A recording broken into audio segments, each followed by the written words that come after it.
સાથે સેવા આપો છો અને તમે પણ એક મિશન છે તમારું કે ઇન્ડિયામાં જેટલા લોકો છે તો 125 કરોડ લોકો હોય તો એક એક વૃક્ષ બધાએ લગાવે એવો તમારો સંકલ્પ છે. તો તમે ગ્રીન આર્મીમાં આવો છો તો તમારો અનુભવ શું રહ્યો કે કેવી રીતે આપણે આ મિશનને, ગ્રીન આર્મીના મિશનને, તમારા મિશનને અને દેશમાં પર્યાવરણની જાળવણી રહે અને આવનારી પેઢીને ઓક્સિજન ન ઘટે એના માટે તમારા શું પ્રયાસો રહેશે? તમને શું અનુભવ રહ્યો ગ્રીન આર્મી સાથે કામ કરીને? ગ્રીન આર્મી સાથે પહેલાં તો અનુભવ એ રહ્યો કે અહીંયાના જેટલા પણ મેમ્બર છે દિલથી, તન મન ધનથી અહીંયા મહેનત કરી રહ્યા છે. હું જોતો હોઉં છું કે વહેલી સવારે લાગી જાય, રોજ સવારે પ્લાન્ટેશન કરવા માટે બધા રેડી હોય છે, ઉત્સાહી હોય છે, રાઈટ? એ મને દેખાઈ રહ્યું છે.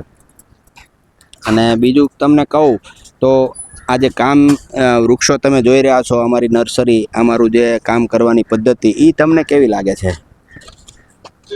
ખૂબ આયોજન સાથે ગ્રીન આર્મી ચાલી રહી છે. સુરતમાં ઘણી જગ્યાએ એમની નર્સરી છે અને ત્યાં પણ હું જોઉં છું કે વેલ પ્લાનથી બધા કામ કરી રહ્યા છે, રાઈટ? નર્સરી, પ્લાન્ટેશનથી લઈ અને પાણી પાવાથી લઈને વૃક્ષ મોટું ન થઈ જાય ત્યાં સુધીની કાળજીઓ લે છે. જો ક્યાંય વૃક્ષ મોટા થઈ ગયા હોય તો એનું કટિંગ, કોઈ વસ્તુ એને નડતી હોય તો એને હટાવવામાં આવે છે ને દિવસ દરમિયાન આવા બધા પણ કામ કરવાના ચાલુ હોય છે. તો તમે સુરતની જનતાને અને આપણા દેશની જનતાને શું સંદેશો આપશો વૃક્ષારોપણ બાબત? હું એવું કહીશ કે આ ટીમ સાથે જોડાય અને બધાએ લાગી જવું જોઈએ અને એટલીસ્ટ મિનિમમ દરેક લોકોએ ઓછામાં ઓછું એક ઝાડ તો વાવવું જોઈએ એના જીવન દરમિયાન.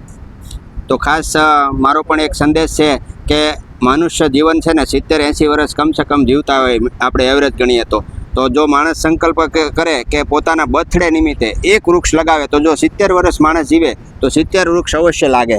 તો આ રીતે જો આખા દેશવાસીઓ બધા જ સંકલ્પ લે તો આવનારી પેઢીને ક્યારેય ઓક્સિજન નહીં ઘટે. Thank you.